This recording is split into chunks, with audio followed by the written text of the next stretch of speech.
Hello friends.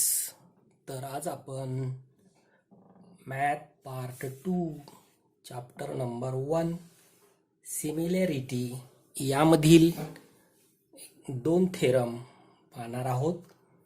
पहिला theorem आहे आपला BPT theorem, means basic proportionality theorem, म्हणजेच प्रमाणाचे मूलभूत प्रमेय. आता हा थेरम काय आहे? If a line parallel to a side of a triangle intersect the remaining sides in two distinct points, then the line divides the sides in the same proportion. म्हणजेच त्रिकोणाच्या एका बाजूला समांतर असणारी रेषा त्याच्या उरलेल्या दोन बाजूंना भिन्न बिंदूत छेदत असेल तर ती रेषा त्या बाजूंना प्रमाणात विभागते. आता हा झाला आपला थेरम. यामध्ये तुम्हाला काय दिलंय? गिवन काय आहे? In triangle ABC line L parallel segment BC and line L intersect side AB and side AC two distinct point P and Q. म्हणजेच त्रिकोण ABC मध्ये लाईन L ही बाजू BC ला समांतर आहे व ती AB आणि AC या दोन बाजूंना प्रमाणात विभागते, दोन भिन्न बिंदूत छेदते. तर आपल्याला काय सिद्ध करायचं इथं? To prove AP upon PB equal to AQ upon QC. म्हणजेच AP छेद PB बरोबर AQ छेद AC. आता इथं लक्षात ठेवा, हे गिवन जे आहे हे आपल्याला दिलेलं असतं, त्यावरून आपण ही फिगर काढलेली आहे. आता याच्यात आपण काय लक्षात ठेवायचं थेरम मध्ये? तर आपण जे कन्स्ट्रक्शन काय करतो हे थोडंसं काळजीपूर्वक पाहायचं. तर इथं काय करायचं आपल्याला? पहिल्यांदा B आणि Q हे दोन पॉइंट जोडून घ्यायचे, म्हणजे या ठिकाणी एक PQB हा ट्रायंगल तयार होतो.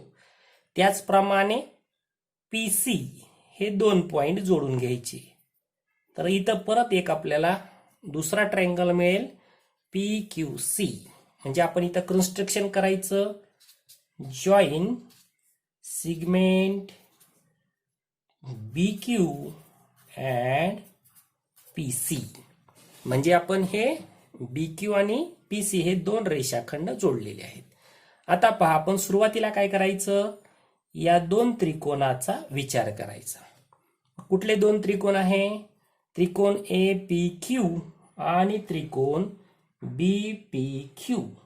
आता ह्या दोन त्रिकोणाचा जर विचार केला तर आपण या दोघांसाठी, जर एक आहे ॲक्यूट अँगल म्हणजे लघुकोन त्रिकोण, दुसरा आहे ॲप्टूस अँगल ट्रायंगल म्हणजे विशाल कोन त्रिकोण, या दोन त्रिकोणाचा विचार केला तर आपण Q मधनं आपण जर इथं AB वर परपेंडिक्युलर काढला तर ती या दोन्ही त्रिकोणासाठी हाईट तयार होते. म्हणजेच काय? इथं triangle APQ and triangle PQB are equal height.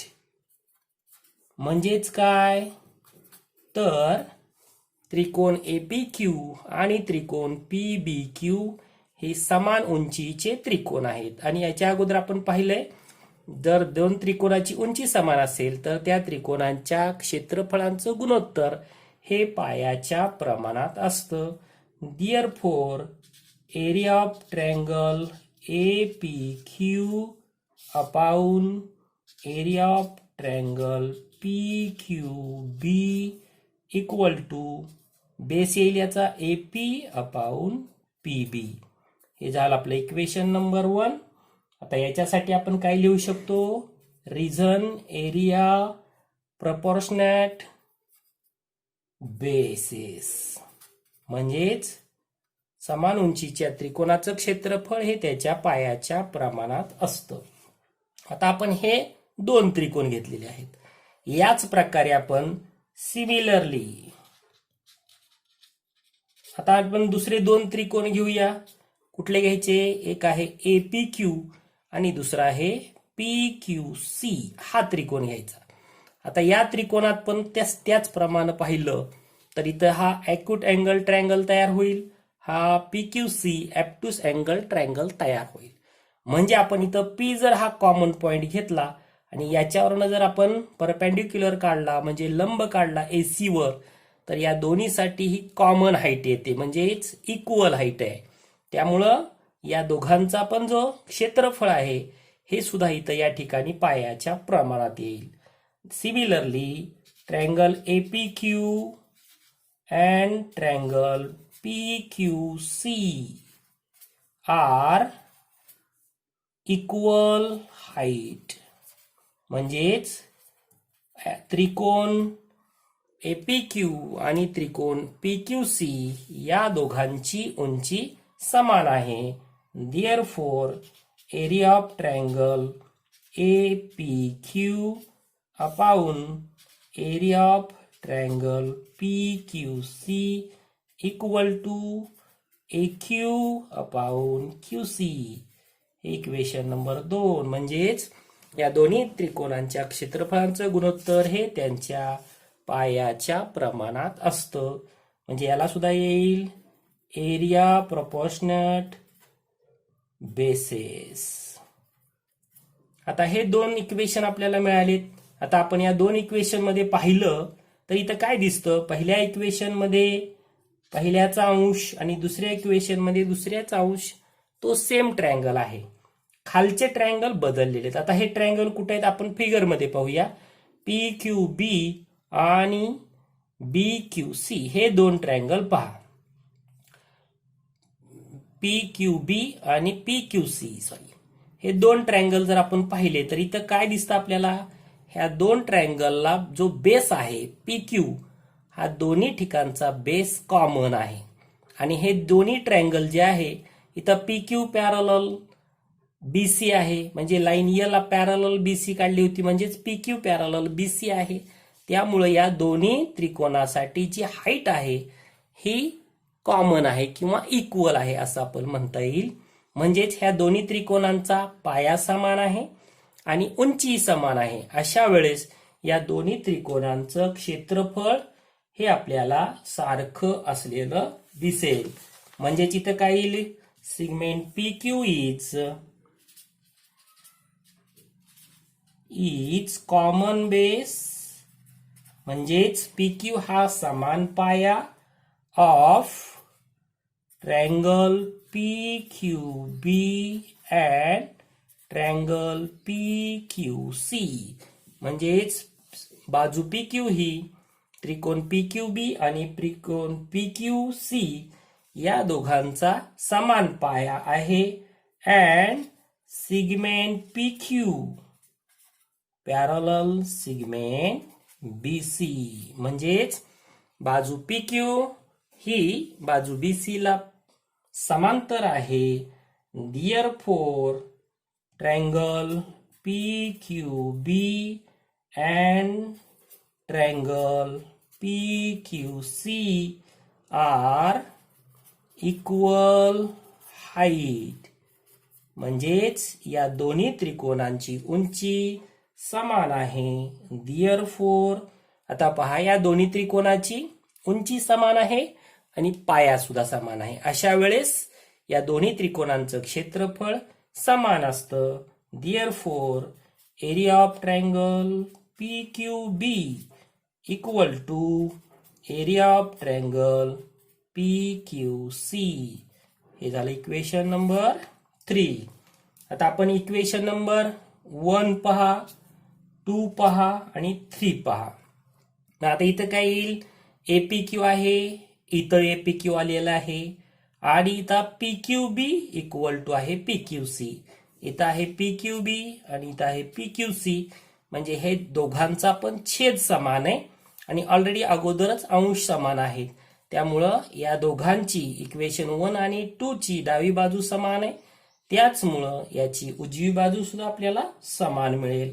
Therefore, area of triangle APQ upon area of triangle PQB equal to area of triangle APQ upon area of triangle PQC from 1, 2 and 3. Therefore, आता पहा APQ upon PQB साठी right side काय आहे? AP upon PB equal to second equation मध्ये काय आहे? Area of triangle APQ upon area of triangle PQC equal to AQ upon QC. तर इथं आलं AQ अपॉन QC आणि अशा पद्धतीनं आपण इक्वेशन फ्रॉम 1 and 2 यावरनं सिद्ध केलेलं आहे की जर त्रिकोणामध्ये एका बाजूला समांतर असणारी रेषा त्या त्रिकोणाच्या इतर दोन बाजूंना छेदत असेल तर ती रेषा त्या त्रिकोणाच्या त्या बाजूंना प्रमाणात विभागते. हा झाला आपला BPT थेरम म्हणजेच बेसिक प्रपोर्शनॅलिटी थेरम. आता आपल्याला यामध्येच आणखी एक दुसरा थेरम पाहायचा आहे. तो आहे theorem of two similar triangles म्हणजेच दोन समरूप त्रिकोणाच्या क्षेत्रफळांचे प्रमेय. आता हे प्रमेय काय म्हणतं पहा. When two triangles are similar म्हणजे दोन त्रिकोण समरूप आहेत. The ratio of area of those triangles is equal to the ratio of square of their corresponding sides. म्हणजेच काय? जर दोन त्रिकोण समरूप असतील तर त्यांच्या क्षेत्रफळांचे गुणोत्तर हे त्यांच्या संगत बाजूंच्या वर्गांच्या गुणोत्तरा एवढे असते. आता हा प्रमेय आपण घेतलेला आहे. आता याच्यात आपल्याला पक्ष दिलाय म्हणजेच गिवन काय आहे? Triangle ABC similar triangle PQR म्हणजे हे दोन त्रिकोण समरूप आहेत. AD perpendicular BC and PS perpendicular QR म्हणजेच आपण या ठिकाणी हे दोन ट्रायंगल काढलेले आहेत आणि इथं AD परपेंडिक्युलर काढलेला आहे BC वर. त्याचप्रमाणे PS परपेंडिक्युलर काढलेला आहे QR वर.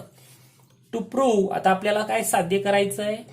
Area of triangle ABC upon area of triangle PQR equal to आता ह्या दोन त्रिकोणांचं क्षेत्रफळ हे कसं दाखवायचं आहे? त्यांच्या ज्या संगत बाजू आहेत त्यांच्या वर्गाच्या प्रमाणात म्हणजेच AB square upon PQ square equal to BC square upon QR square equal to AC square upon PR square. तर आता आपल्याला इथं रचना वगैरे करायची आवश्यकता नाही आहे. त्यावरून आपण याची सिद्धता देऊ शकतो. आता पहा इथं आपल्याला काय आहे तर हे दोन त्रिकोण सांगितलेत. तर ह्या दोन त्रिकोणाचे क्षेत्रफळ माहिती आहे. ह्या दोन्ही त्रिकोणाचा पाया वेगळा आहे, उंची आहे. म्हणून काय येईल? Area of triangle ABC upon area of triangle PQR. तर आपल्याला माहिती जर दोन त्रिकोण समरूप असतील तर त्यांच्या क्षेत्रफळांचं गुणोत्तर हे त्यांचा पाया आणि संगत उंची यांच्या गुणाकारा इतके असते. म्हणून काय येईल इथं? देअरफॉर आता पहा ABC मध्ये हाईट काय आहे? AD इंटू त्याचा बेस काय आहे? BC अपॉन PQR मध्ये हाईट काय आहे? PS इंटू बेस काय आहे? QR. हे आपल्याला इक्वेशन नंबर 1 मिळेल. आता आपण विचार केला तर हे दोन्ही त्रिकोण कसे होते? समरूप होते.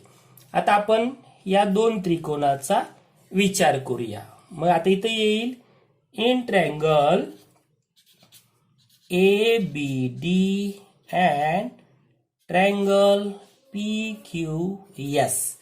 आता आपण इथं पाहिलंय तर हे दोन त्रिकोण समरूप होते. देअरफॉर मग आता आपल्याला काय मिळेल? हे दोन त्रिकोण समरूप असल्यामुळे angle B congruent angle Q हे आपल्याला दिलेलं होतं पक्षामध्ये गिवन. म्हणजेच B आणि Q हे दोन कोन एकरूप आहेत.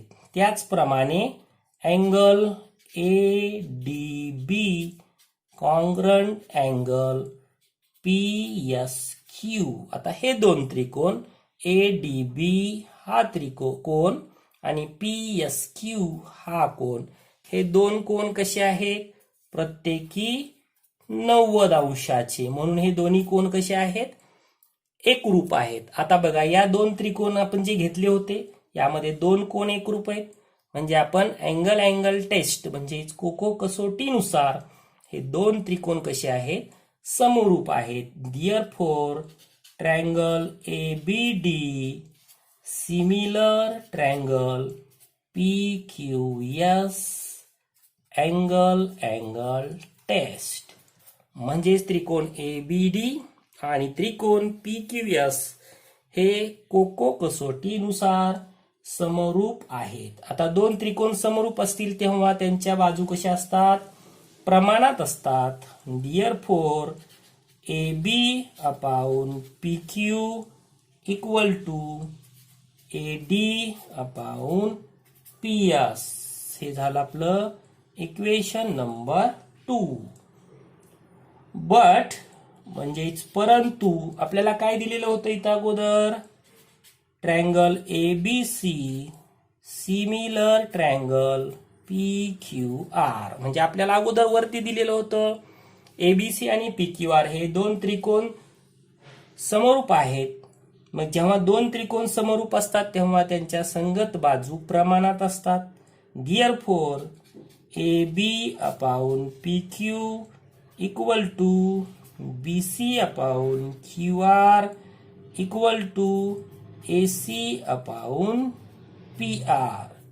हे इक्वेशन नंबर 3 आपल्याला मिळालेलं आहे.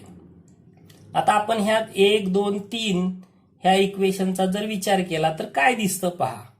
आता इक्वेशन नंबर 2 मध्ये काय दिसतं, AB upon PQ equal to AD upon PS. म्हणजे AB equal to PQ. आता इथं पहा AB equal to PQ आहे, BC equal to QR आहे, AC equal to PR आहे. Therefore AB upon PQ equal to BC upon QR equal to AC upon PR equal to AD upon PS. आता हे कसं मिळालं आपल्याला, from 2 and 3. म्हणजे इथं पाहता इथं AB upon PQ आलेलं आहे, याचं समान गुणोत्तर कोणतं आहे, AD upon PS. आणि त्याला AB upon PQ ला समान गुणोत्तर कोणते होते, BC upon QR आणि AC upon QR. आता या दोन्ही इक्वेशन वरनं आपण एक वरनं जाऊया. आता एक मध्ये काय दिलं आपण, Therefore area of triangle ABC upon area of triangle PQR equal to, इथं काय दिलं, AD upon PS into BC upon QR. हे आपल्याला या ठिकाणी मिळालं होतं. आता हे इक्वेशन 1 वरती होतं. आता आपण इथं जर पाहिलं तर BC upon QR equal to काय आहे, AD upon PS. म्हणजे आपल्याला हे AD upon PS या ठिकाणी काढून घेता येतं आणि त्याच्या सममूल्य कोण आहे, BC upon QR. याला आपण या ठिकाणी चेंज करूया आणि पुढे येईल BC upon QR. आता इथं आपण या दोघांचा गुणाकार केला तर काय येईल, BC square upon QR square. आता आपण इक्वेशन नंबर 3 मध्ये पाहिलं तर इथं याचा स्क्वेअर झाला, म्हणजे ऑलरेडी या सगळ्यांचा स्क्वेअर आपल्याला करता येईल.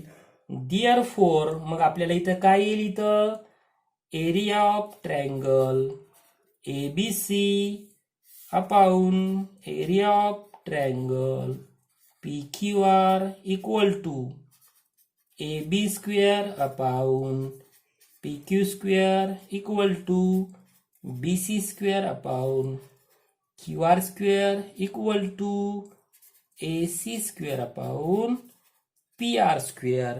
अशा प्रकारे आपल्याला हा थेरम प्रूव्ह करता येतो.